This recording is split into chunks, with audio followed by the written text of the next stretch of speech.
You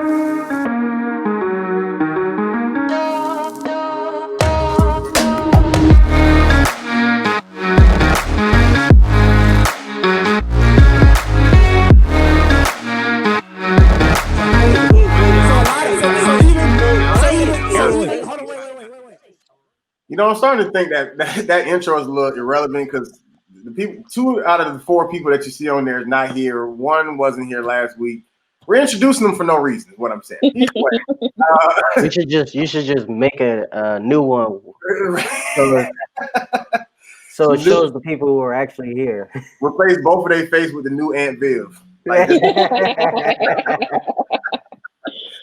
keep Lonnie's beard and everything. Welcome, ladies and gentlemen, to the Dumbass Film Students Podcast. Put some respect on our names. We ain't film students no more. You feel me? Feel me? Gang signs. we graduating and shit. But we still are dumbasses probably. So I'm sure the industry probably thinks that, like a brand new film student coming to the industry, they're like, get your dumb PA. I don't care what PA, exactly. Go get your coffee. Get the coffee. Right, if you're lucky. Third PA. You know, yeah, man, we're here, man. I am Rudy Wilson. Graham. Shout out to the Chocolate Factory. D.A. Henry, you're here. What's up? I was thinking of something even worse. You're assistant to the PA. Right, that's what right. PA coffee. You're like, hey, after I get his, you get mine. Exactly. And then we got Shania Davis, parenthesized Henry. Girl. He's still making fun of me. Yeah. How are you both doing? Good. Yeah. I'm actually in the intro, so I feel special being here today. So good. You and my sister looking awkward because we're over there arguing between the 3 of us. Yeah. Like, all right, how long are they gonna do this? We like, no, wait, but what? No, wait. It's okay. I'm used to it by now. That's why I wanted to end with that part in the intro, but I wanted people to get the real, like, we be laughing, but it does get heated sometimes. Exactly. Mm-hmm. Does get heated. Especially about this Beats movie. Say it again. About the Beats movie. Oh God! Don't bring it. Oh, girl. You bring up last season stuff. Right. Like episode 4. It's still relevant. Anyways, Shania, we all, me, Brianna, and DA, and shout out to Brianna and Lonnie. They'll be back next week. We all, and we'll actually be live on our next episode, believe it or not. Which I don't know why I told y'all now, because it would have already happened by the time you see this. But but either way, we all talked about like any new things that we watched like over quarantine. So do you have any like new favorites, whether it's like a movie or a TV show? And not just, you don't have to name everything, just stuff that you would recommend. Like, yo, I saw this and this was fire. I actually watched Grace and Frankie.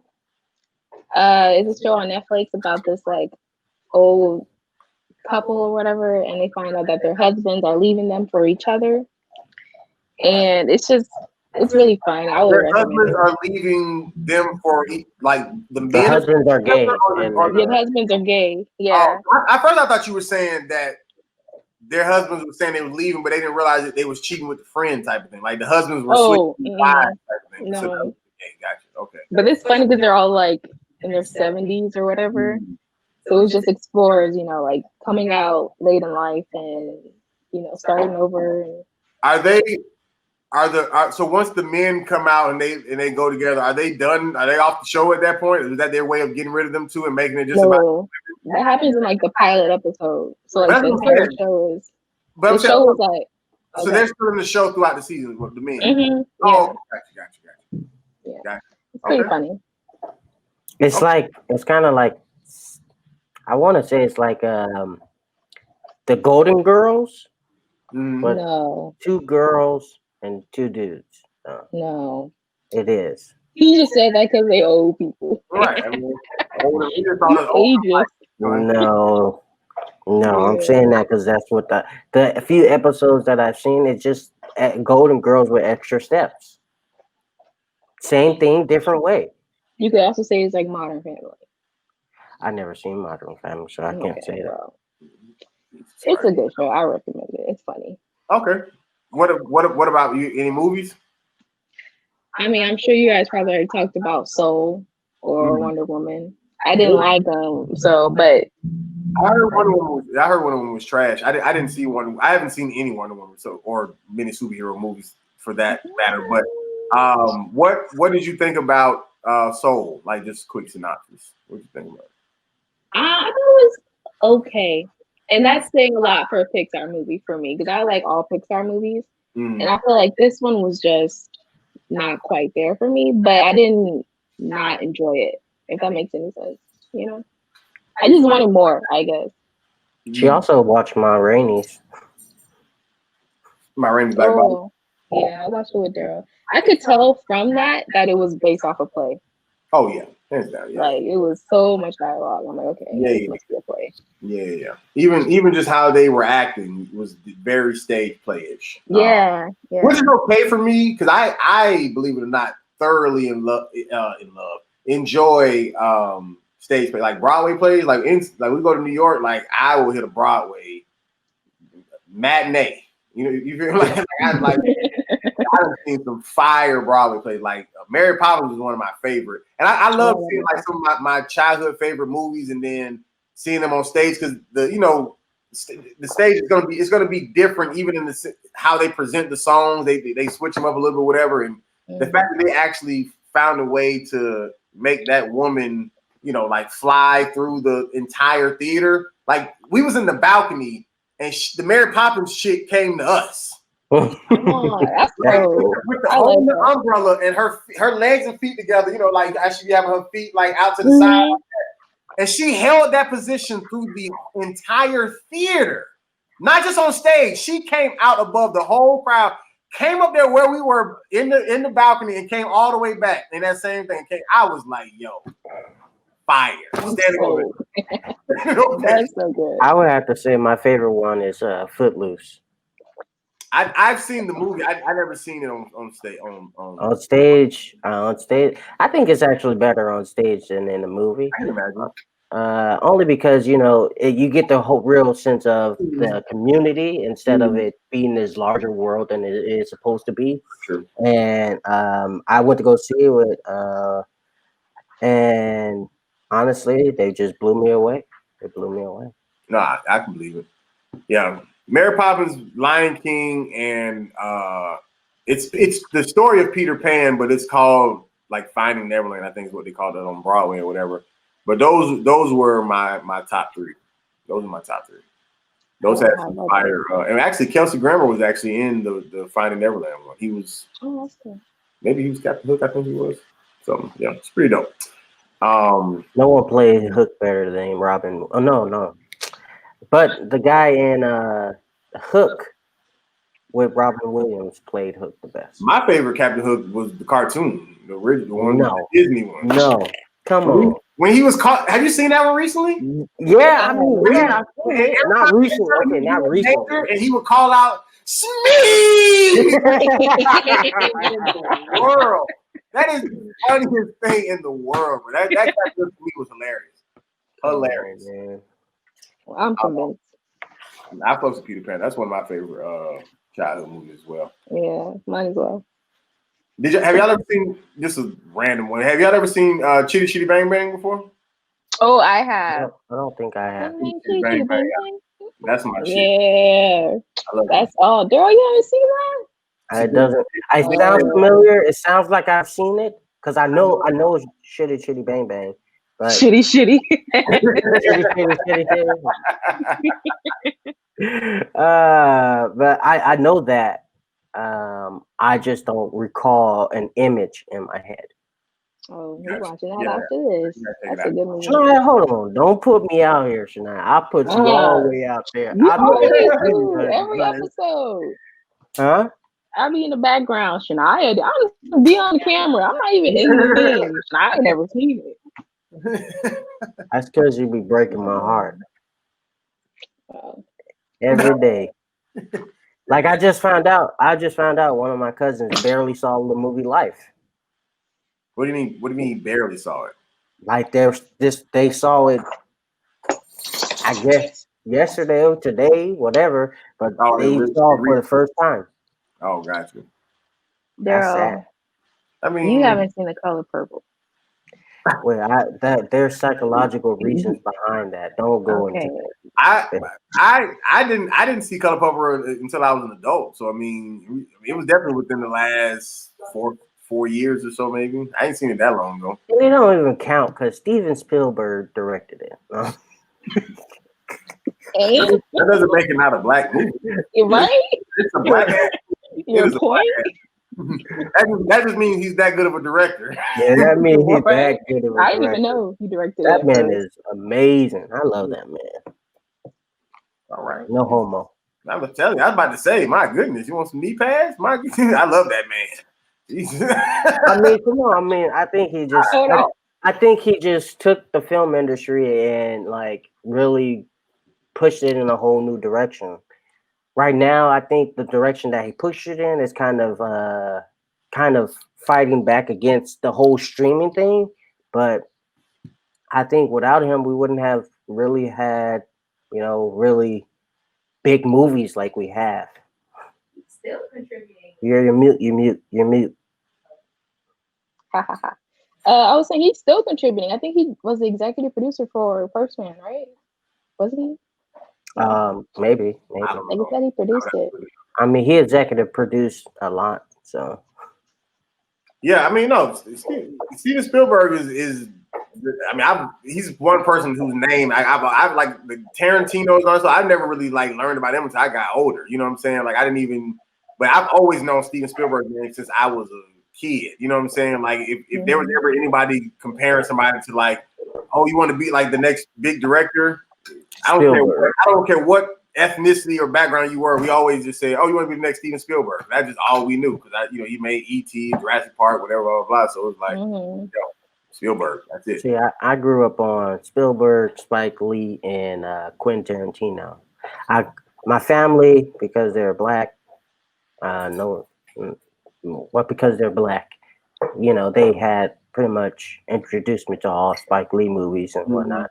And then my sister, she was just big on Quentin Tarantino, and I would always watch Kill Bill with her. And then Spielberg, I mean, I think he was just always around. I don't remember Life Without Him. Right. And that's what I'm saying. Even like with Kill Bill, like I seen Kill Bill way back when, and I never knew nothing about a Tarantino name or nothing. I don't think I ever was aware of Quentin Tarantino's name, and I'm not even joking, until I saw Django. And I'm not even joking. That is wait, so have you seen you've seen his movies though, right? I've seen other ones, but in the sense of I'm trying to think of what I saw before. I think the only thing I may have seen before Django, because like prior to Django, I seen like the first couple of films after I saw Django, but I did see Kill Bill way before. I saw Kill Bill like back when it came out. But I didn't know who directed it. Because remember I told you I didn't grow up paying attention to the movie credits and shit. I just watched it. Yeah. I didn't give a damn who directed it, honestly. Like I just, you know what I'm saying? But once again, Steven Spielberg's name was just always just relevant. Like, so I just never, and then even like with Spike Lee, I always knew his name, but I don't know if in my mind, which is probably a bad thing in hindsight, I didn't know in my mind, I thought that he was on the same level as Spielberg in the sense of like relevance. Cause I just thought Spike Lee was just like this dude who just did like these, like Crooklyn type movies. You know what I'm saying? Right, like Hood, whatever. But I never seen him put dinosaurs on the screen or whatever. You know what I'm saying? So in my mind, I think subconsciously it just didn't equate to me thinking like, oh yeah, he's a director too. To be honest, I probably was a little racist. I probably, as a child, I was like, all the white movies were directed by Spielberg, and all the black movies, Spike Lee. The Best Man, The Wood, everything. Because I honestly, for the longest of time, I thought Boys in the Hood was him, Spike Lee. I thought that was Spike Lee, and until I found out that it was John Singleton. Right, but that wouldn't have been far fetched. I mean, I could see a Spike Lee doing the Boys in the Hood, so that's not right. That ain't far fetched. Gotcha. Well, I'll say this and then we can move on. But number one movie that slept on is Inspector Gadget. Okay. All right, so let's move on. Yeah. Moved on. I hated that movie as a child. What the world? Come on. That movie come on, I turn the channel. That's how that was. You talking about with the guy from the guy. I can't think of his name, but the guy who played it, voice Simba. Right, yeah. That guy? Right. That Inspector Gadget? I mean, that's the only Inspector Gadget. I thought maybe another. Okay, so I thought he had like I don't know, but okay, yeah, nah, that ain't. I mean, it was cool, but it ain't. Nah. All right, bless you. All right, so let's get to these films, man. We got 2 films today, directed by the same guy. So shout out to him and everybody who you hired, sir, for your films. Congratulations on getting 2 films done. You know, he got 3. Well, I didn't know his resume there. I just wanted to. I was just saying. I just want to talk about these 2. That's okay with you. Yeah, that's all right. All right. I don't like La La Land. Oh, I didn't see La La Land, but okay. So Damien, is it Chazelle? I don't know. Yeah. Chazelle. Gotcha. So we were talking about 2018 First Man and a 2014 Whiplash. I do want to say this, just as a caveat. When you first said we're gonna watch a movie called The First Man, my mind did not go to Neil Armstrong. I thought this was gonna be like some type of comedy movie where there was a woman president and it was about her husband. And he was gonna be, like how he like. I really thought I was like, oh, we about to do a little comedy. Okay, this is wasn't it? But once I realized it was Neil Armstrong, it made sense. So, okay, cool. So let's start with First Man. Like I said, we should. I know you got an order, but I feel like we should start with his first movie, which was Whiplash. I want to start with First Man. Fine. I actually did you want to host? You said I got it. I didn't know you were going to go out of order. How's it out of order? This is the order that I put it. What do you mean? This is the order out of order because that's 2018 and Whiplash 2014. All right, Dale, you host the show. Go ahead. No, it's okay. Go ahead. All right, cool. So First Man. Down, big boy. Come on. Sorry, he want to be in the show too, I guess. Come on. Yeah, let's talk. So, First Man 2018, starring Ryan Gosling, Claire Foy, directed by Damien Chazelle. So, Shania, you already know how this goes. We're still doing our thumbs with the vote. So, we're going to give our thumbs, let everybody know how we felt about this film overall, and then we'll get into it. So, on the count of 3, give your thumbs up, down, or somewhere in between. 1, 2, and 3. Whoa, Rudy! Hey, Rudy! I don't know why would you think I wouldn't like this movie? Honestly, because I didn't think it was. I didn't think it was your taste of movie. Well, number one, I've told you before, I'm a fan of biopics. And especially if it's a story that I'm somewhat familiar with. So like everybody definitely knows Neil Armstrong. So I was definitely curious to see that. But I think and I'll let Shania go ahead with her point, but I think what had me the most intrigued was the visuals. Exactly. You know what I'm saying? I think that was probably more captivating than just the story, because the story, whatever, had its its perks, but I think it was the visuals for me. But go ahead, Shania. Why do you give this a mediocre? Because she had to watch it a second time. Honestly, I'm gonna make this point. I did not put together that. Like, I know Neil Armstrong was the first man to walk on the moon. I did not put together that this was his biopic until like the second time I watched it, which is kind of embarrassing. But I agree. I think the visuals look amazing, which is why I gave it the mediocre thing or whatever. Like, honestly, it wasn't a bad movie. It was just long. Yeah, it was long, and it was like okay to me. I felt like the sound score and the visuals made it like worth watching again. But it was just slow. It was just so 2.5 hours. Yeah, that's like 2.5 hours. It was like, man. That's actually one of the questions. Did you feel like this movie was made for, film lovers or for the audience? Because I personally think that this movie was made for film lovers. I mean, the visuals, the sound design. I think they won an Oscar for the sound design. Yeah. And because I mean, the story is so simple and nice.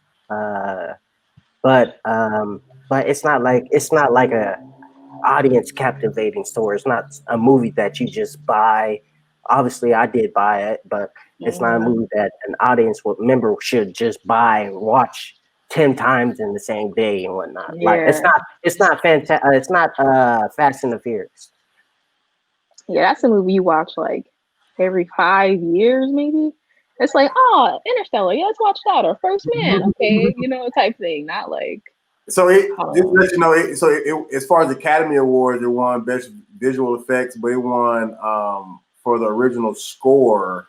It got a Golden Globe, but it did get nominated for the sound and stuff like that for the Academy. Man, that sound design was amazing. I normally I don't even notice things like that. So for me to say, I'm a writer, like I don't really care about sound, but it really took you like in the movie, especially like the silence. Like I told Daryl when he landed on the moon, you know how scary that is. Like it's so disarming to be that quiet and like to make the audience feel that. I thought that was amazing. Yeah, I was so uncomfortable. I was like, man, like. They did that a lot throughout the movie. Even times when he wasn't necessarily on the moon, it could have been just something with his wife, or whatever like that. But they did that several times where like a quiet would just overcome, like the scene. And I remember like checking my phone, like what the fuck just happened to my sound? I'm like, I didn't realize like but yeah, it definitely this movie all around did a great. Even when he was on the moon. I really felt that. I was like, yo, that probably has to be the most fascinating, terrifying shit you could probably ever experience. Like, you're literally like, and I even had to just think about like what it really takes to get to the moon. Like, even me just because, I've seen rocket ships take off just on camera or whatever like that before, but like, it was something about this movie that made me think like, how much power it takes to get something to go out into space, you know what I'm saying? Like, right. We're not just talking about like getting a plane into the sky and it flying across the country. We're talking about like leaving an entire planet. You know what I'm saying? Like that is some crazy. That's crazy. That is very, very like I never really thought about it like that until watching this, and I was just like, man, like to really be on the moon, like no, like you're really. That's really in space. Like if you're standing there, like there's nothing out there besides space. And the moon, you know what I'm saying? Like that home is millions of miles away. Yeah. But what I think that this movie did, like that really just to kind of piggyback off your point, Rudy, is the whole fact that it's not about just how they got into space or the thinking about what got them to space. But it's also about the physical and the mental, because I think that moment when they were connected to the Laurel and they started spinning, rotating out of control, he had to stay awake, force himself to stay awake just so they can make it home, because they would have been rotating, and his partner who was there on the ship with him passed out. Yeah. I'm like, damn, the physical fatigue that is literally on this man, and you could see it in his face. Is oh my god, that's man. I think this movie did a great job overall, but not only with the visuals, because I feel like it is a very visual story. But if you watch the acting, Ryan Gosling did a fantastic job. Yeah, and I can't remember her name, Claire or something. I think it's she did an amazing job as well, especially when she had to go in there. They cut off the radio. She pulled up in the hallway. Well, turn the shit back on. Turn the shit back on. Fucking protocol. I feel like with Ryan Gosling, and I feel like this about other actors as well.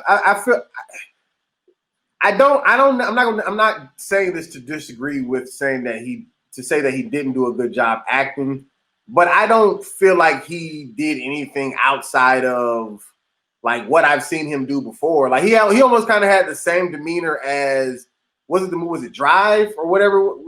Was that the name of the movie? I don't think that was him. No, he was in Drive. Yeah, he was when he. Oh, I'm thinking of the one we're talking about, the newspaper, the news reporter guy. Sorry, but yeah. Yeah. But because like I've seen him be that real quiet, because so Yeah. I say it like this. Remember last week when we watched Ma Rainey, the point that I gave, the credit that I gave Viola Davis was that I never knew Ma Rainey, never seen her act, talk. I've never seen her personification, but what Viola Davis portrayed, I could believe that was probably who that woman was in real life.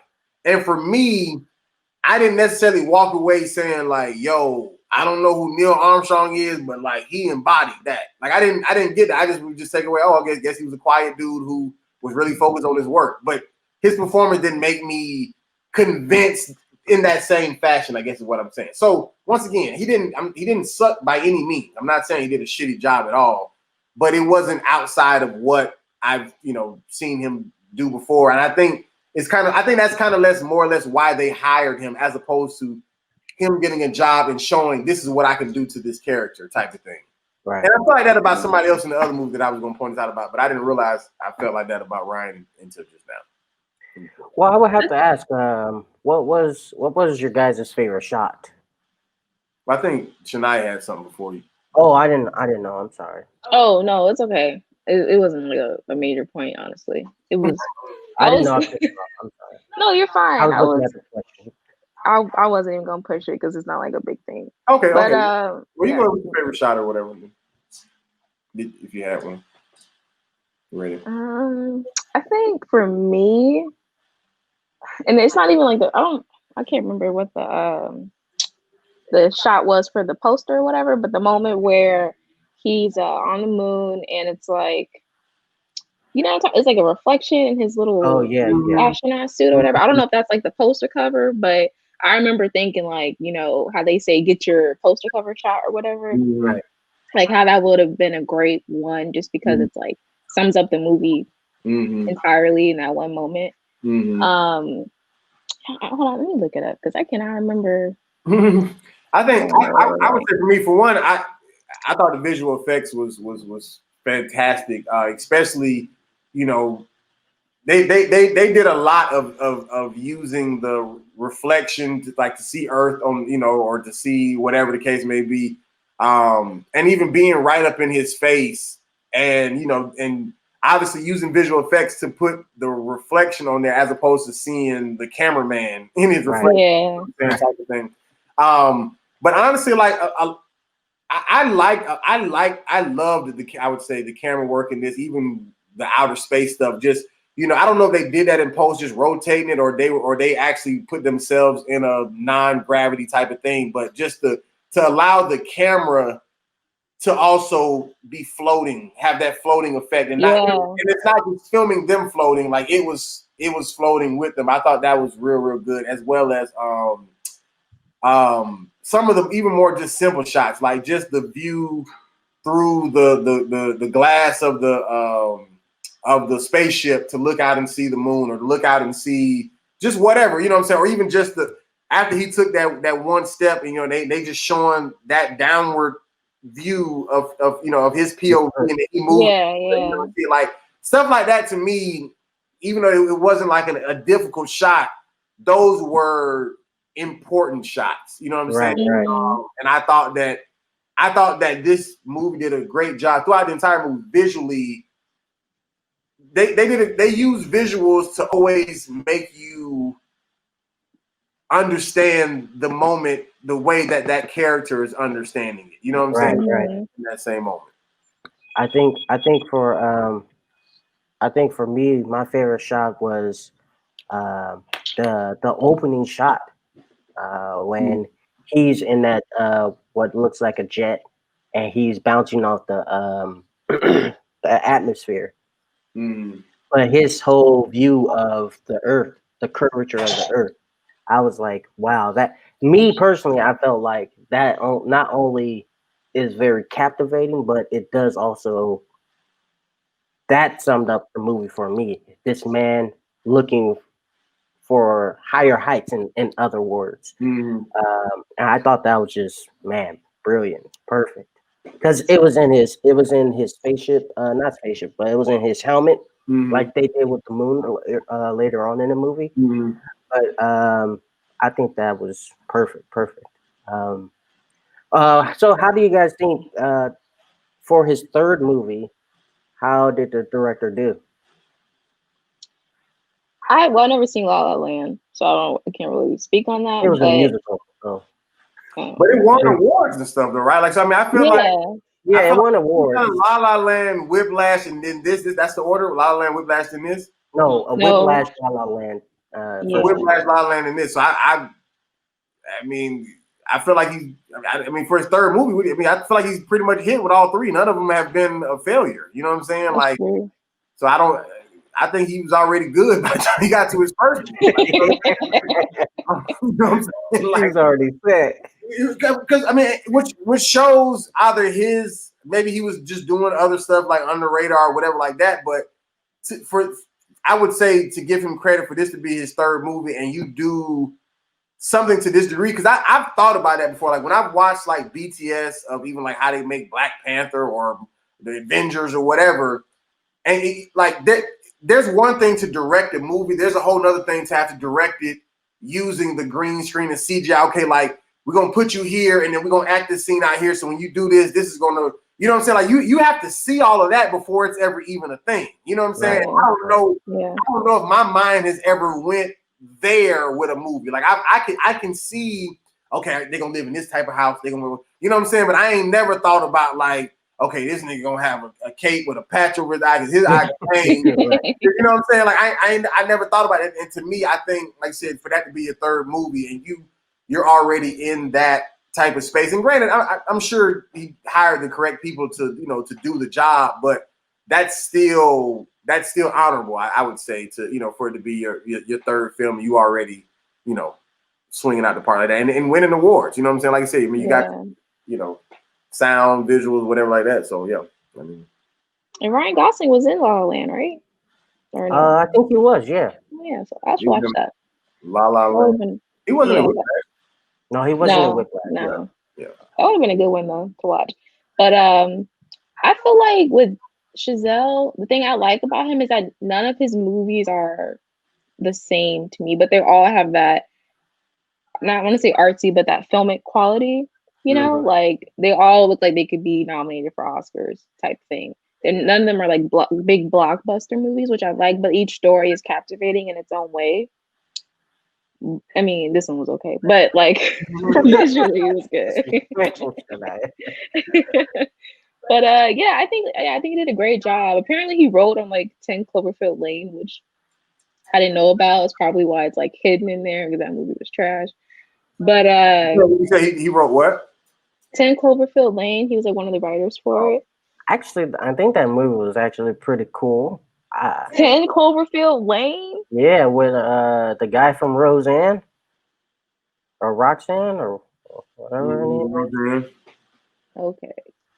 I thought it was great, especially because the whole okay, let's stick to the first man. Yeah. So I think for his third movie he did. By the way, this isn't his third film. He has a 2009 film called Guy and Madeline on a Park Bench.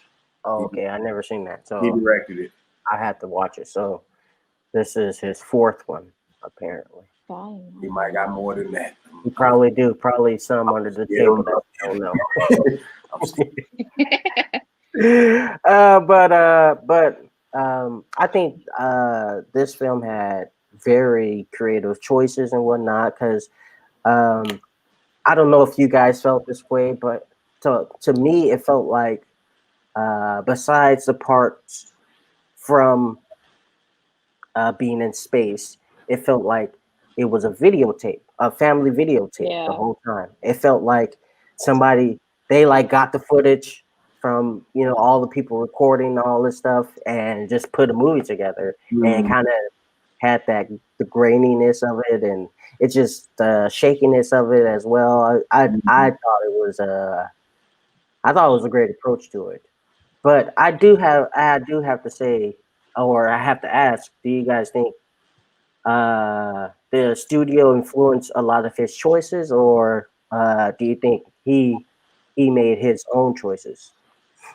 I don't know enough about him. I don't know. You know what I'm saying? Like it, like, and I'm if this was, and I'm not trying to always talk about Tyler Perry, but just as an easy example, like let's just say like if I was watching Tyler Perry film and then like I don't whatever, like they was just like, yo, yeah, Medea can't smoke weed and shoot guns no more. You know what I'm saying? And so then we just seen that not be in there. That would be an easier question for me to be like, oh yeah, I think the studio influenced that. You know what I'm saying? Right. But for this part, these the first movies I ever seen. You know what I'm saying of his, because I didn't see La La Land or Madeline or whatever that was. So, and this is my first time seeing Whiplash and First Man. So, yeah, I don't know enough about him, bro. Yeah, I doubt it though. I don't know. I only say the studio had influence on him mainly because in my head the budget was pretty high. So I think especially because it was around Oscar season, I knew that they wanted they wanted an Oscar for this. So I think they were kind of heavy on not on him, but I think they did have uh, influence in some decisions. Well, did Whiplash win any Oscars? I believe so. Yeah, I think. So, yeah, I feel like that's why I feel like they gave him free reign because the way it was filmed, it seems like very close to his directing style. Like it doesn't seem like there was a lot of. I feel like they were like, okay, you proved yourself. All right, do it again. Here you go. You got it, type thing. You know, because the story is already there. It's based off of real life characters. So I feel like a lot of where he came in was with the shots and everything like that, and that's really what gave the movie its nominations in the first place. So yeah, I don't know. I think like it was him. Well, well, I guess in order to move forward with Whiplash, how would you compare this to Whiplash, which I thought was his? If anything, I think Whiplash was his first big movie, and then this was his third big movie. I think honestly, I obviously enjoyed Whiplash better because the story is like it's just more captivating. I mean, this guy JK Simmons is freaking best. But yeah, I think Whiplash, they both aren't big cinematic movies, but I can see people going to see Whiplash because of like word of mouth and that kind of thing. Right. Because the story was amazing. I mean, Rudy, how'd you think? I mean, it was your first time watching it. About Whiplash specifically, or just the comparison still? The comparison. In which do I think was better? Or how did it compare? I mean, it's tough because yeah, you said something earlier in reference to like First Man being like a movie for filmmakers, whatever like that. So and I do agree with that. And me being a filmmaker, I did enjoy it for filmmaker ass reasons. You know what I'm saying? I did, but I thoroughly enjoyed Whiplash, which I guess we're not going to do thumbs since Daryl transitioned it like this. So I thoroughly enjoyed Whiplash, but it wasn't for cinematic reasons, even though it was shot beautifully and everybody acted well, whatever like that. But it was more or less because I was in band from 6th to 8th grade, you know what I'm saying? And I played percussion and I played a full drum set, at church and so on and so forth. So for me, I, once again, definitely didn't think this had anything to do with drums or band or whatever like that when I heard the title. And I was a little thrown off because Blumhouse was attached to it. And I'm like, okay, maybe this might be a horror film, but it wasn't. I didn't know he was attached. Yeah. Jason Blum's, yeah. But for me, it's hard to say which one I would just put over the other. as far as just like caliber of movie, but I would say that Whiplash is more enjoyable to watch. I mean, it's more comedic, it's more definitely more entertaining just as a movie. You know what I'm saying? Like, just like I said, more. If you're more of the movie fan, movie goer, movie viewer, I would say Whiplash. If you're talking about more cinematic stuff, you know, what's going to be talked about at the Oscars and the, you know, like First Man would have been way more of an Oscar film to me in the sense of a film I would have never heard about until watching that year's Oscars. As opposed to like Whiplash, I felt like I could have came across that and, you know, and watched it at a house party with some people or whatever. You know what I'm saying? But First Man, like you said, I think Shania earlier, I don't think nobody would have just cut it on like, yo, y'all want to watch a movie? Let's just get this First Man popping. You know what I'm saying? Like I don't think that would ever be a thing. So First Man. Right. But for me, I thoroughly enjoyed Whiplash. So I enjoyed both of these movies, but Whiplash to me was very, very, very entertaining. You know, just and even just the level of I guess, or the lack of, I guess, sensitivity that existed back then. There's a lot of things he said back then that would get it. Yeah, probably got a lot of flags. Yeah, I would have. But I think stroll down memory lane though. You know, to hear the bad stuff sometimes. But I also feel like, you know, at what point can a creative not give someone character? Because JK Simmons, I mean, yeah, his character was, you know, very rude in a sense, but there are people like that. Mm-hmm. And if we deny that there are people like that who we got to see the emotional, sensitive side of him, but also see that, and then we also got to find out what he was trying to do, where he's trying to push people to get the next Charlie Parker or Curly Parker, I think it was. Charlie. Curly was the drummer from Soul. Oh. Man, I'm mixed up too much. Man, they both jazz.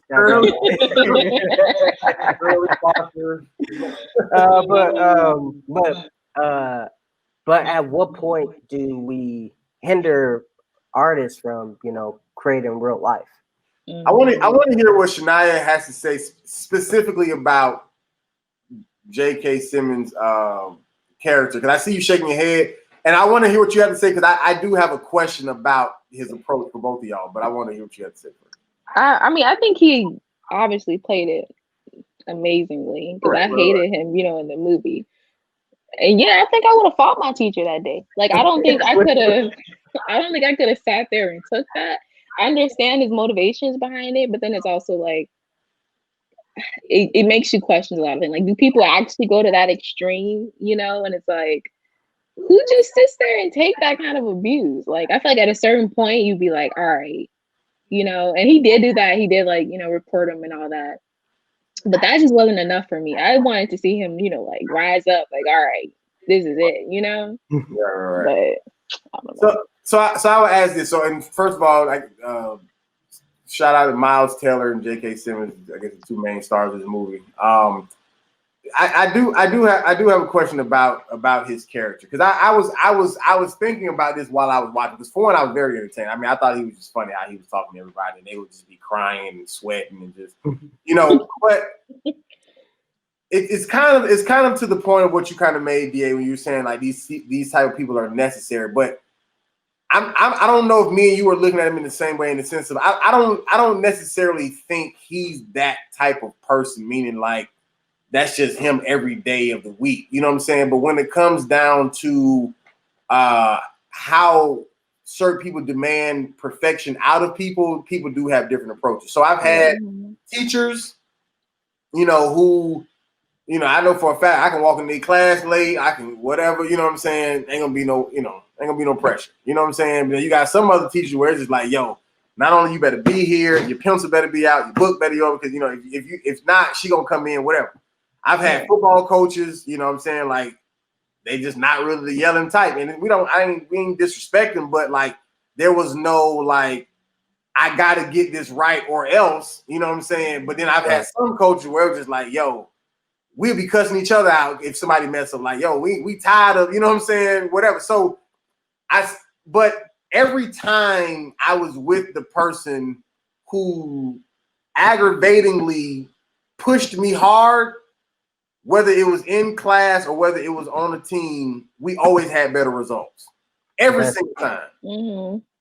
And so so my question is, and this isn't really like film related, but it is in the sense of you guys moving forward with whether it's directing or whatever the case may be, like you're going to have to deal with somebody, just say underneath you, if you will. You know what I'm saying? Like you delegating or giving instructions to somebody, and it's your responsibility to make sure that they're responsible enough to get it done, or the producer, whoever gonna come, you know what I'm saying, see you about it type of thing. So if you're in that position that you have to get something done, you have to present this perfect band, you have to present this, whatever the case may be, is it good enough to just talk to everybody nice? And, oh yeah, it's okay. You're late. Oh, you missed that note.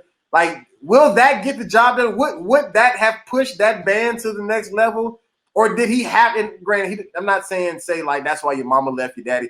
He definitely did not. I'm not saying the certain antics that were added, but I'm saying the harshness that he put on them.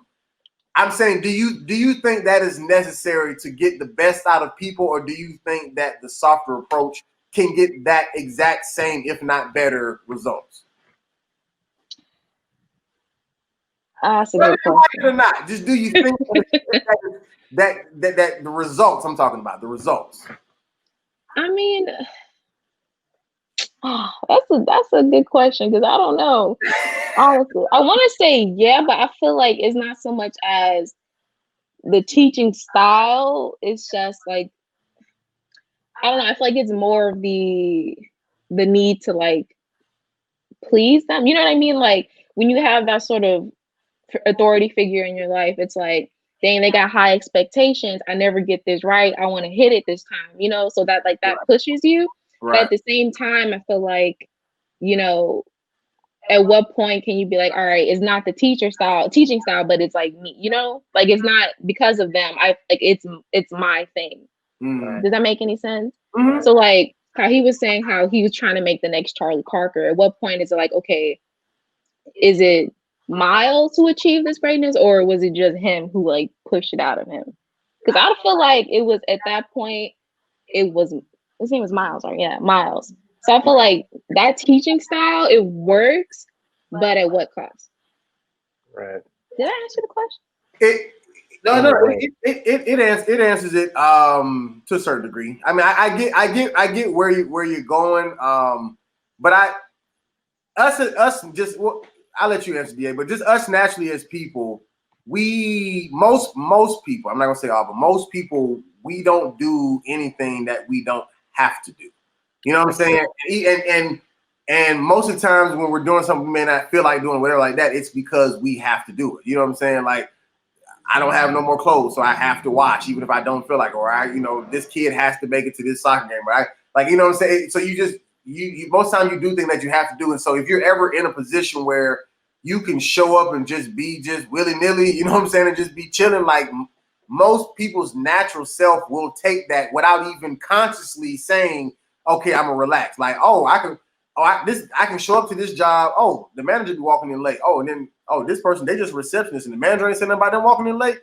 I'm coming late. You feel what I'm saying? Yeah. But nobody's gonna. Most people are not gonna just be like, oh no, I'm gonna make sure I get it extra early. So but if your manager was here 30 minutes early and was on your ass about showing up at 10 minutes and you got to be in uniform by this stuff, like that structure makes a difference. I even dealt with that in the Army. Like I had some sergeants that would be over us who would just be like, you know what I'm saying? And I would have some people would just be like, they would come around locked up because like this person would put fear in your heart. You know what I'm saying? Yeah. So I feel like it's okay to have those expectations, you know, like there's nothing wrong. Like I've had teachers who be like, I have high expectations in my class because like I'm demonstrating by example. I'm like, all right, that's cool. Like at that moment where my boss is here 30 minutes early and he's telling me not to be late, then I'm like, you know what? Yeah, you're right. Like you here, you showing it. I can listen to you.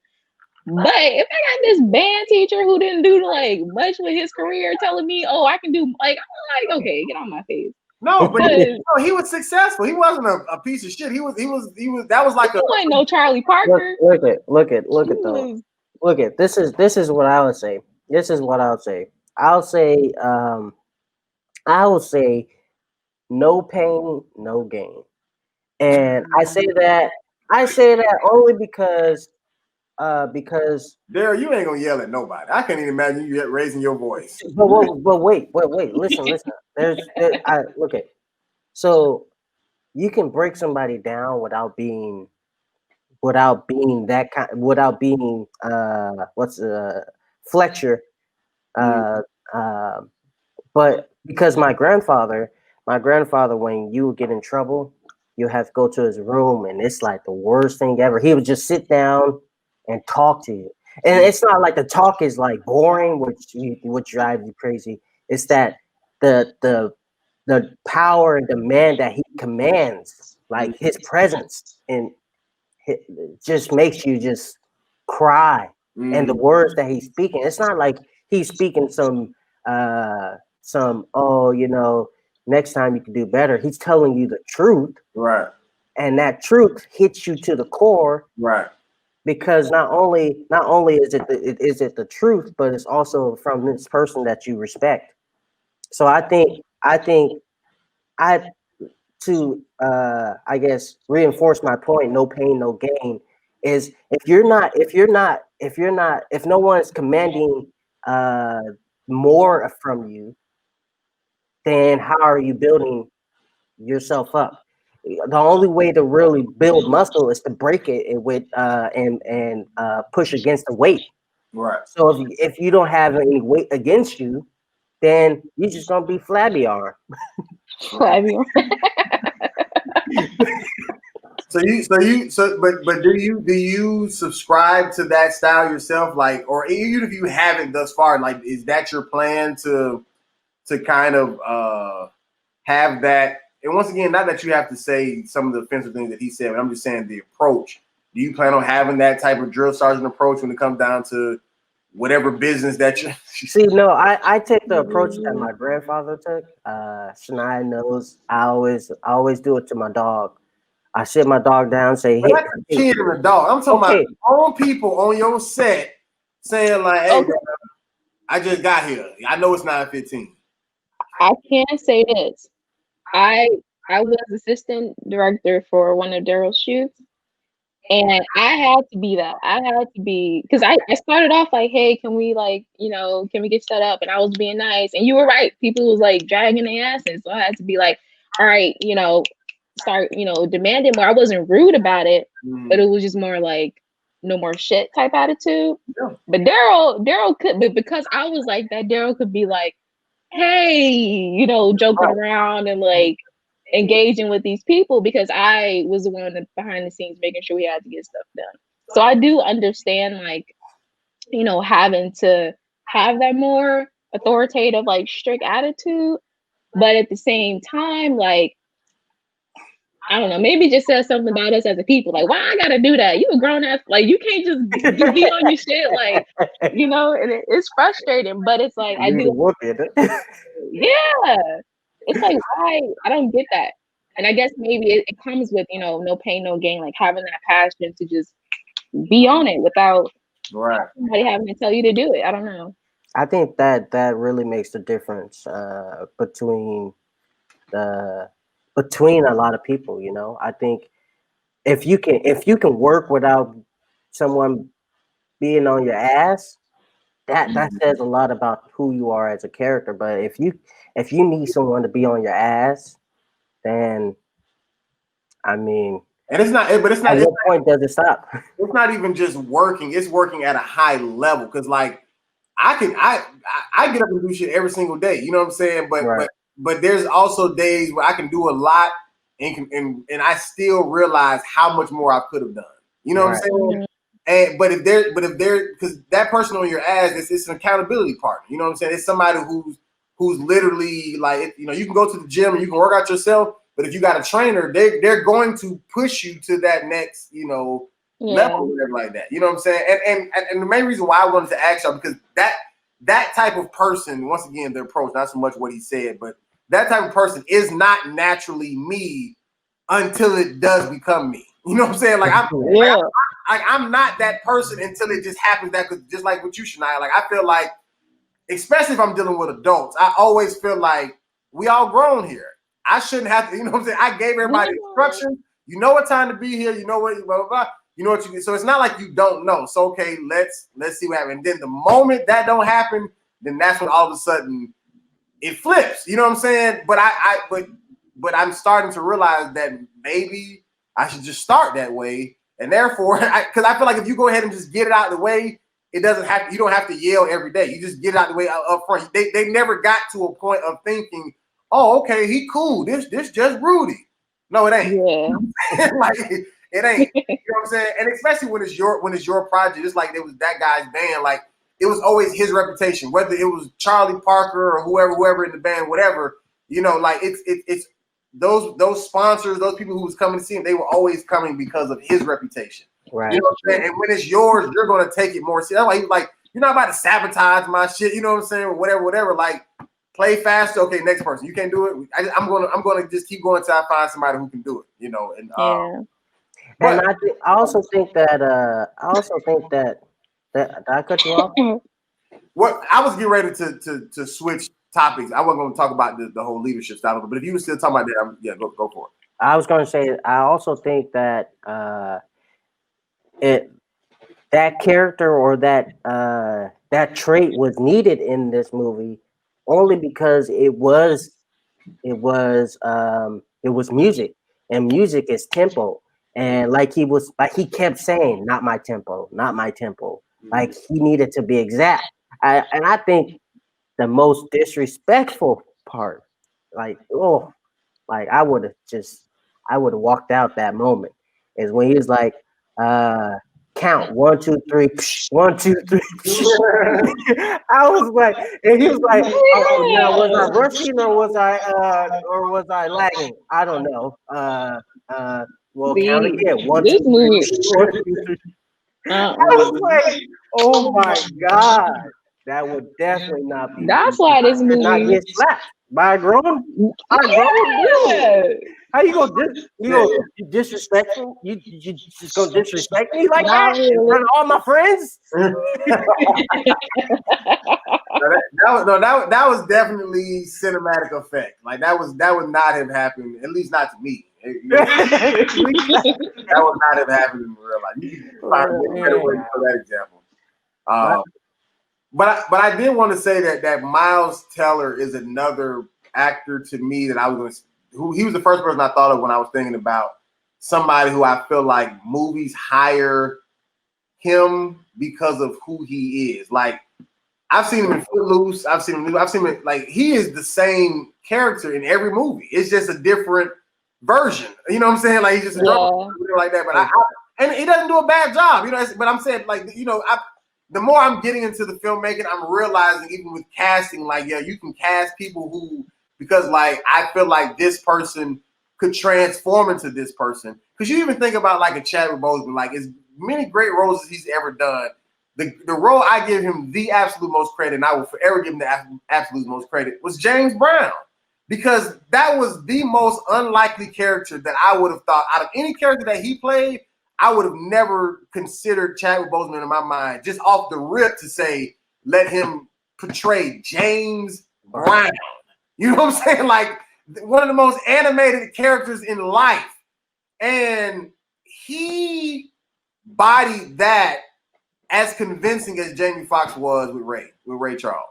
Like I really forgot at times that this wasn't James Brown on the screen. Right. You know what I'm saying? And for me, I feel like Chadwick and even and amongst many others, they can get hired because they can do that switch. But then there are certain people, even like realistically, even like Denzel Washington. Like Denzel Washington, you're gonna always see him in a movie. You know what I'm saying? Like no matter what role he's in, like you're gonna see the Denzel, the look, the mouth, you know, the walk, you know what I'm saying? Like, you know what I'm saying? Oh, okay, all right. Like that whole thing, that Denzel is always gonna be him in the movie. And I'm not that's not a downplay to say this is a negative, but I'm starting to realize that there is a difference. Like certain people just really do great at what they do, and then there's certain people who just really can do the chameleon thing, you know, and just and keep switching it up. And that's a, you know, I didn't really realize that until I kept watching. But Miles Teller is another one for sure. Just a side note, he actually made a proof of concept for this movie, and it had a different actor, but JK Simmons was still in it, so he had a different actor playing. What's the character name? I forgot. I got you. When I watched it, it was a very different vibe with that different character playing as the main character, and it wasn't the same dynamic. But watching, huh? It's up online. Is it up online? It is up online? online. You can probably find it.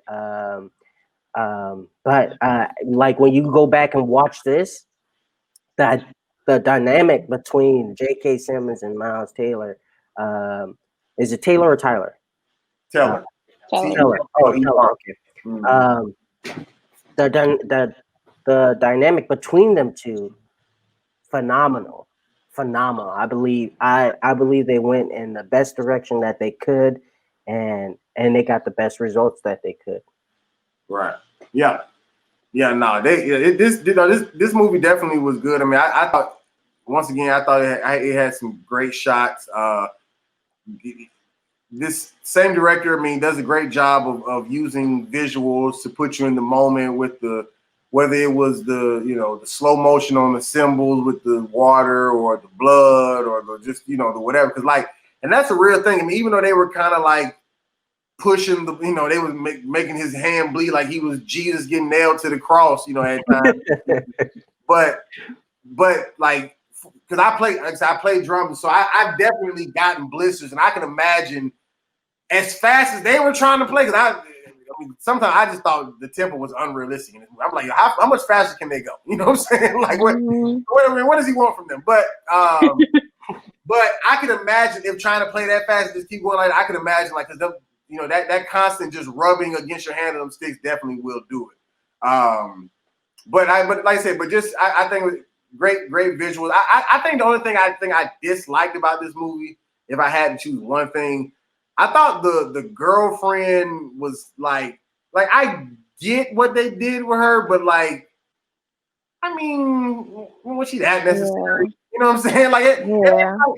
Like showing the dynamic of Neil Armstrong and his wife and that struggle, because that's a relationship. They've been married for years. They got kids. You know what I'm saying? But he's like this boy who had a crush on the movie theater. It shows the progression in his character. Yeah, at first he was always afraid to talk to her. Then he went on to be able to talk to her and then straight up diss her.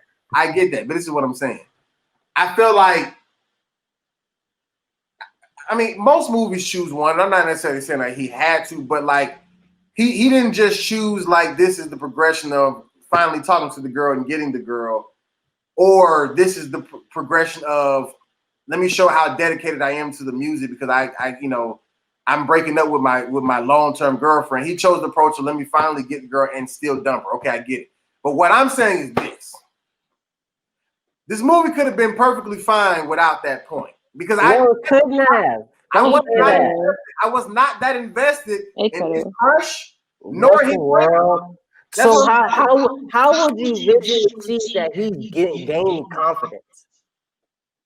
What do you mean? He tackled his fucking teacher. What do you? I mean that's how I that's felt anger. That was anger. That's not confidence.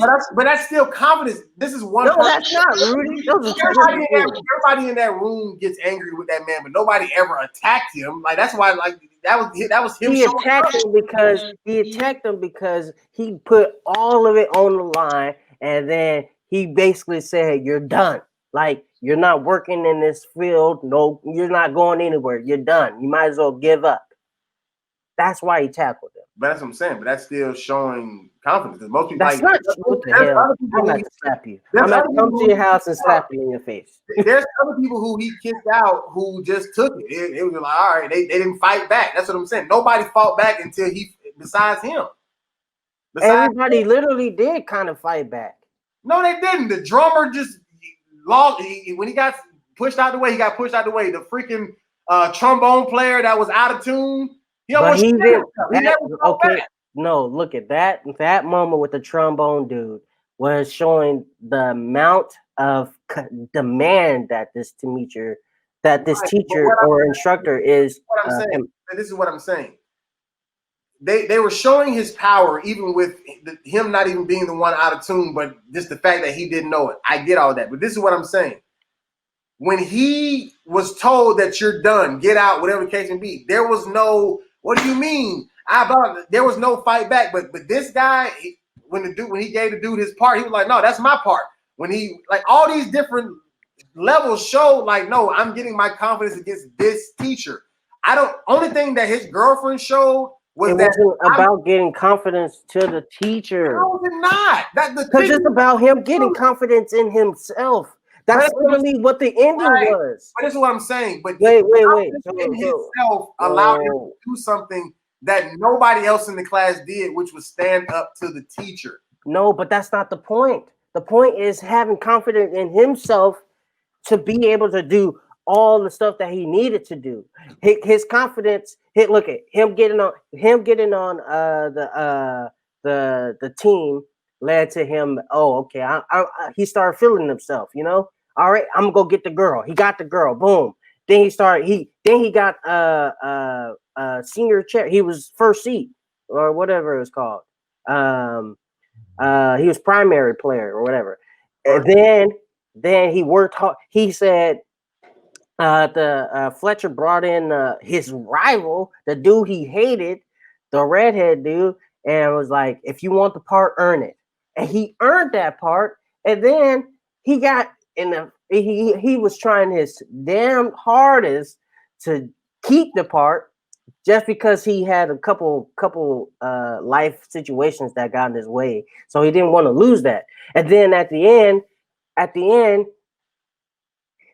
Fletcher put him in a position to where he was like, okay, I'm gonna show you you're not shit. And he basically put him in this position to where he had to figure out the music. And he was like, I thought maybe you're not the one that I thought you were, basically something like that. Then what did he do? He went back, off stage, came back, and took over. That's him. That's him gaining. Everything that you named all had something to do with Andrew and Fletcher in that band. It was only one time that you named him getting the girl. That's how irrelevant it was to the story. That is my point. I get why he got her, but it wasn't necessary. That's what I think it was fine without her. That's my whole point. But I think it was necessary. Oh, you want to talk? You just named her one time, and you gave me a 5-minute explanation, and she came with one. And he got the girl because of his confidence in the band. Everything. He had a rival in the band. The band teacher. It ended at him performing at the concert. And the girl had a boyfriend. They never even showed if she showed up to the concert or not because she wasn't that irrelevant. Literally the only thing that the girlfriend showed was his dedication to him wanting to be great. That's the only thing that I got from it. But in reference to him overcoming and succeeding in that band, it all dealt with him, that teacher, and the band and performance. The girlfriend, if she would have never existed, and I'm not, shout out to the young lady who played the action. I'm not trying to rain on a parade, but I'm saying if she was not in this movie would have been perfectly fine, is the only point that I make. All I'm saying is I think she needed to be there to show his confidence and his dedication. This is the same guy who said Ma Rainey didn't need to be in Ma Rainey last week. What the world? I was more interested in the band. Why are you mad at me? This is the same guy who wants to take Ma Rainey out of her own movie, but want to keep the girlfriend in this movie for 13 seconds because she's relevant. She had 13 seconds worth of stage time, camera time, and now you want to keep up. But Ma Rainey took more than that. Ma Rainey took more than that. my Rainy name is in the title. And you like, nah, get her out of here. It was just a song. It was I feel like I do agree with Rudy. I feel like she wasn't relevant to the story. Hold on, let me finish. But I feel like part of it was also because she wasn't a part of the world. Like it felt so random because it's like, oh, I go to the movies, I see this woman. You know, like I feel like if they would have made her more relevant to the world he was in, then like the storyline, yeah, it could have tracked. Because even then, we could have still saw his dedication. You know, just from that. You know, like if she's a musician, he's a musician, but we see, you know, the lengths he's willing to go. Like we can still get that from the movie versus, oh, I made this girl, you know what I mean? Like I think that was just a tool to show like his life outside of, you know, music or whatever, but it didn't really fit well with the story because his life is music, you know. I mean, you guys have a point, but I still think she needs to be there. And hear me out. I'm not even saying that that's unrealistic. I'm not. Because honestly, I'm that type of person. Like I've done it before. I'm sure at some point, like have gotten into something just like, you know what, this is gonna take up too much time. Like I'm trying to do something else right now, and I'm talking about like was chasing a dream type of thing. So I understood his mindset, and she was just like, so you really think I'm going to ruin it? And he was like, yeah. Like I didn't disagree with like how it happened, whatever like that.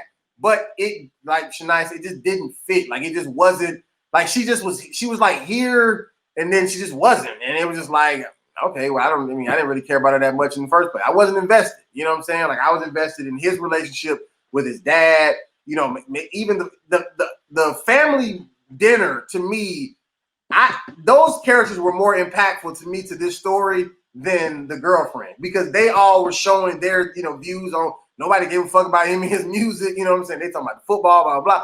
Like to me, that was way more, you know, powerful than him getting the girl and then dumping her. Like I could have done without it. It was cool. You know what I'm saying? It wasn't a bad scene. It wasn't acted bad. She wasn't, it had nothing to do with that. It just wasn't that needed. Is what I'm Honestly, saying. that family scene was like perfect. Yeah. And funny. Because it showed that, you know, the dad was kind of like shrunk with around the family. He was getting made fun of, and that kind of reflected on Andrew. Thank you. That's his name, Andrew. And that showed him how, like, we saw how where the lack of confidence came from. Right. And then at that table, when they're all talking about the jobs and their futures and whatnot, I mean, Andrew deserves a hand clap. He was like, especially when he was like, 4 words you will never hear from the NFL. I was like, get him. But that moment where he was like basically defending himself, the dad chose up and was with the family and like basically belittled Andrew. Was like, you're not shit either. Right. So yeah, I like that scene. Yeah, no, I thought these were 2 good choices. I enjoyed both of them. I know, man, because they're great movies. Yeah, I enjoyed them both. I'm glad you actually enjoyed both of them. I thought for sure you weren't gonna like First Man. For sure, I was like 100%. I heard this comic coming. I looked at the time and I was waiting for it to be over. Yeah, no,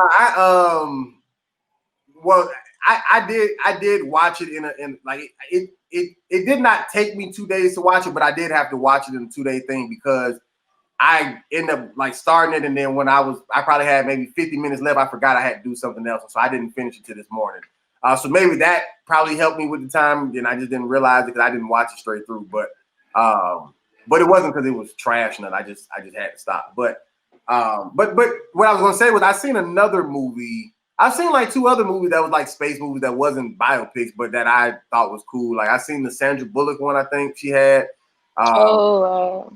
What was it called? I'm not sure. I know what you're talking about. I like that movie. And then I seen another one with another white male actor. I can't think of who it was, but yeah, I mean, like, because I actually would love to go out of space if I could. So like, I'm low key into space movies in the sense of like being able to see that visual, not space like, you know, Star Wars. I'm saying like, you know, like like rocket ship, see some type of astronaut type of whatever. Like if I could go out of space without having to learn the math and the science and just go for the ride, like I would definitely go.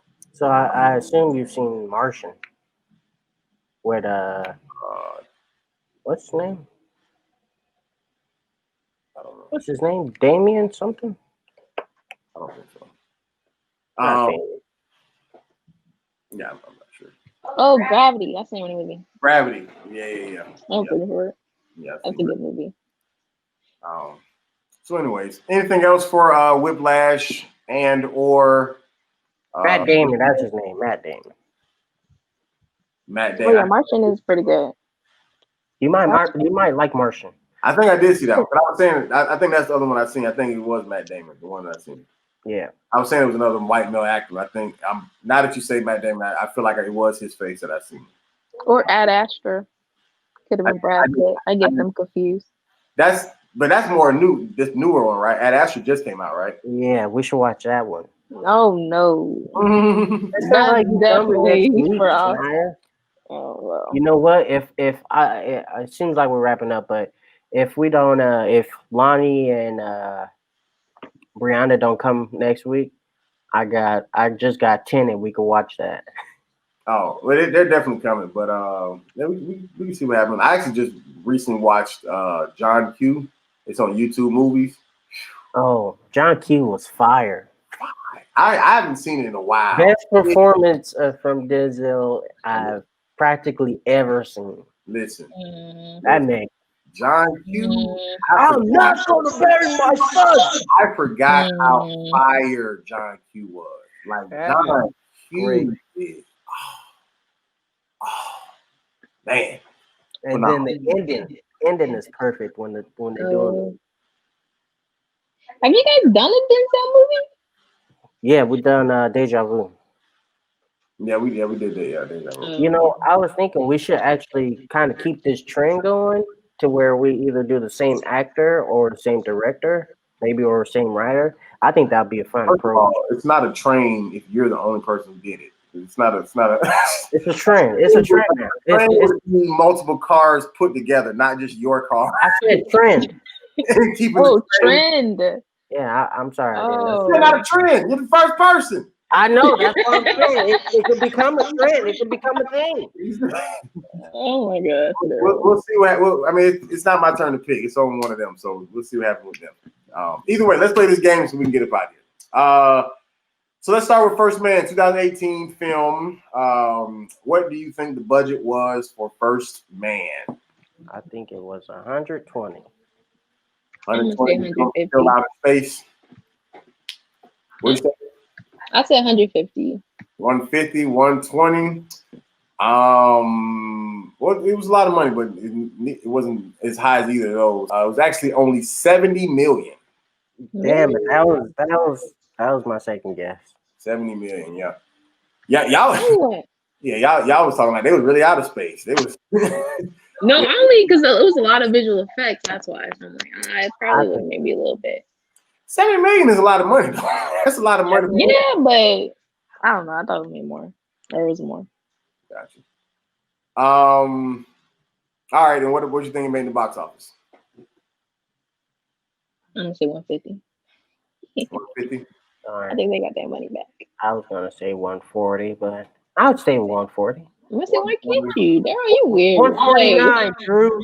Is there a rule you can't pick the same number or something? I try not to be a dick like the people on, on Price is Right when someone says 100, Drew, and they be like 101, Drew. Right. And they get the answer right.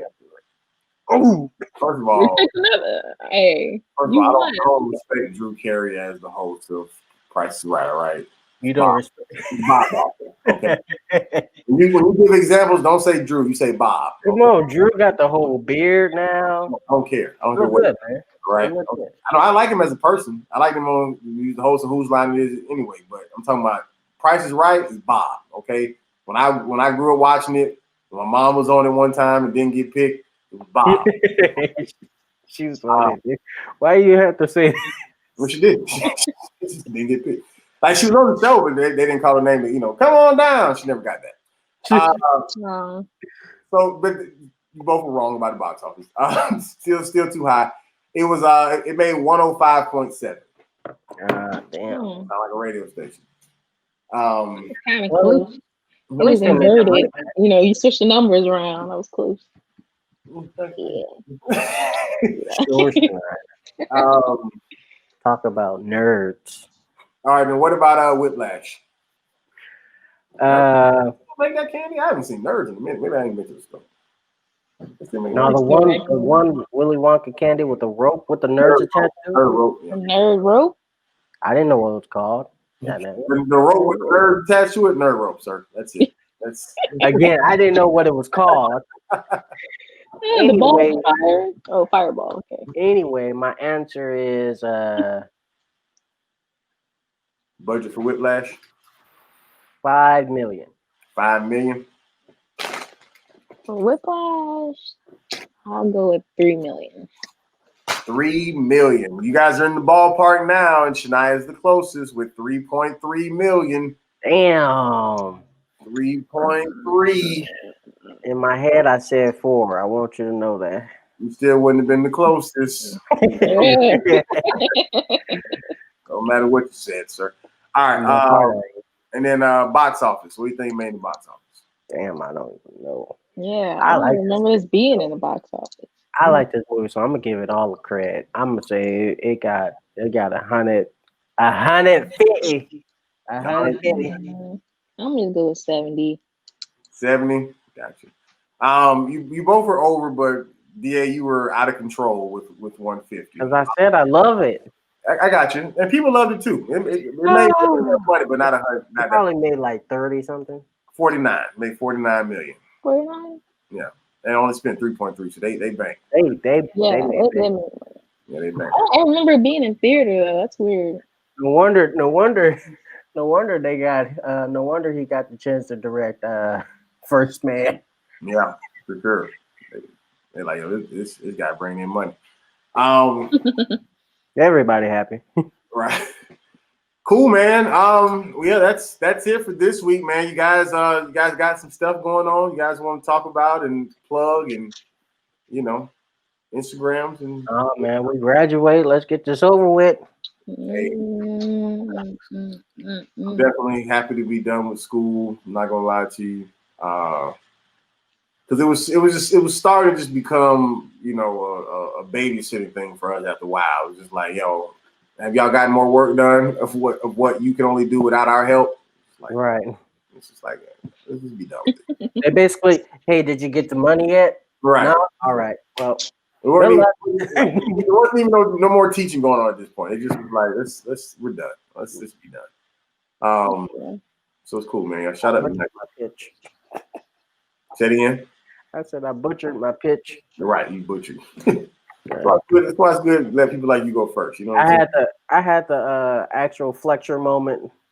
They were like, Daryl, you're disappointed us. I was uninspired. I was like, uninspired. That's hard. Uninspired means that at one point in time I was inspired. Right. And now I've become uninspired. Like, yikes. I thought you had all the juice. And now you just a Capri Sun. Now you just a Capri Sun. Man. All right. Well, no, go ahead. I was gonna say what he should have told him was those who can't do teach. Yeah. Get on my face. Damn. Those who can't do teach. Oh, they don't watch this episode. They do be watching that episode. Shania said it. I just want to say it. Hey, I said y'all could do and teach. That's what I said. That's what I said. All right, well, DA, where can the good people find you at? Oh, D_A_Henry.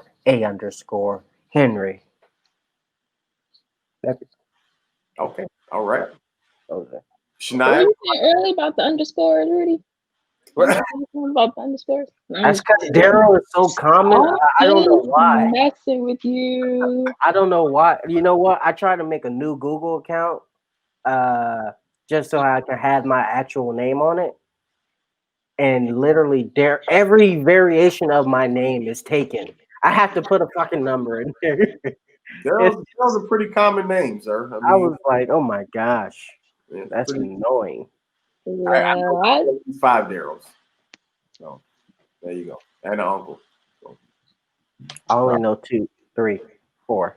I know 4. There you go. Look, still counting. I know 3 more, but you just only called them D their whole life and didn't know it. Exactly. Yeah. Hey, brother D. Go ahead. I don't have that problem. So you can find me at Elise Catherine with 2 L's. On Catherine? No underscores, just 2 names. No underscores. So you know I'm original. Damn. No underscores, but you call it totally different than what my name is. You can What's my middle name? Check 2 names. Catherine, both of them are your middle name? Yeah, Shania Elise Catherine Davis. Damn, you didn't get your whole government on there. That's like elegant but low key ratchet at the same time. Like it's like those are like good names, but because you got 4 of them, that's what makes it ratchet. I know. Ratchet. As soon as I found out she had 4 names, I was like, your mama couldn't pick. Because 4 names make it seem like it'll always be a ghetto name like Shaniqua, Quantanetta, Fosetta. Oh my gosh. Jackson. It's actually my great grandmother's name. So did you know her? Me? Did you ever meet her? No, but my mom had like a special relationship with her. So she died like right before I was born. That's why she named her after me. Named me after her. I always think it's pretty cool that people are able to meet their great grandparents. Like that's because I only got to meet. Well, I got both of my on my dad's side, but my granddad on my mom's side was dead before I was even born, and then my grandma was still alive at the time. But I never even fathomed my great grandparents. I always thought that was cool that people could like meet them.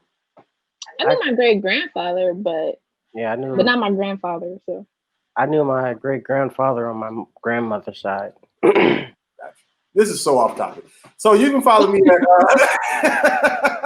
I don't know how we got here. Rudy Willy Nilly Wonka. Most importantly, man, follow us at Dumbass Film Student Instagram page, man. That's where we're posting all our content for this podcast.